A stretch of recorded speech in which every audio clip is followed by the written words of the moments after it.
మచిలీపట్నం ప్రజలందరికీ నమస్కారం.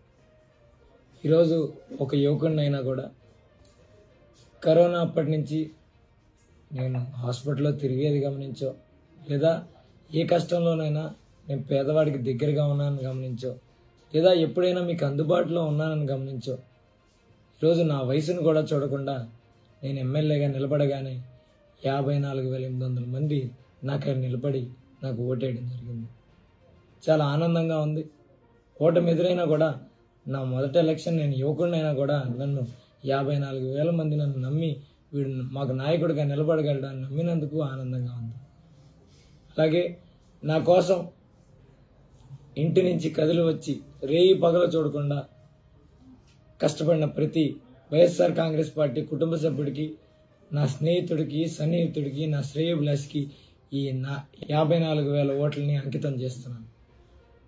అలాగే కార్యకర్తలందరికీ ఒకటే చెప్తున్నాను, మీరు ఎక్కడా భయాందోళన పడద్దు, ధైర్యంగా ఉండండి. ఓటమి గెలుపులు అనేవి రకరకాలు.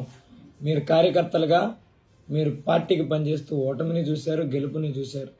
ఓటములు గెలుపులు మనకు కొత్త ఏం కాదు, అది ఎవరి సొత్తు కాదు, ఎవరి వైపు ఉండదు. కాబట్టి ఎవరు మిమ్మల్ని రెచ్చగొట్టాలని చూసినా దయచేసి అటువంటి వాటిలో పడి వాళ్ళ ట్రాప్లో పడి మీరు గొడవలకు వెళ్ళొద్దు. మీరు అందరూ సంయమనంగా ఉండండి, ధైర్యంగా ఉండండి. ఖచ్చితంగా మనకి మంచి రోజులు వస్తాయని మీ అందరికీ తెలియజేస్తున్నాను. అలాగే గెలిచిన కూటమి అభ్యర్థికి కొల్లు రవీంద్ర గారికి కూడా శుభాకాంక్షలు తెలియజేస్తున్నాను. ఖచ్చితంగా మంచి పరిపాలన మీరు కొనసాగించాలని, పోర్టు పనులు స్పీడ్గా ముందరికి తీసుకెళ్లాలని, మెడికల్ కాలేజ్ పూర్తవడం జరిగింది, మిగిలిన చిన్న చిన్న సౌకర్యాలు ఏమైనా తేడాలు ఉంటే ఖచ్చితంగా వాటిని సరిచేయాలని అలాగే కోరుకుంటూ, ఖచ్చితంగా మీ ప్రభుత్వాన్ని విమర్శించడానికి అయితే మేము నడపం, కానీ మీరిచ్చిన ప్రతి హామీని ప్రజలు ఎంత బాగా గుర్తుంచుకుంటారో మేము కూడా అంత బాగా గుర్తుంచుకుంటామని గుర్తుపెట్టుకోండి. ఖచ్చితంగా సంవత్సరంన్నర లేదా సంవత్సరం సమయం తర్వాత నుంచి మీరు ప్రజలకు ఇచ్చిన ప్రతి హామీని మీకు ప్రజలకి గుర్తు చేస్తూ ఎల్లప్పుడూ ప్రజలకు అండగా ఉంటాం.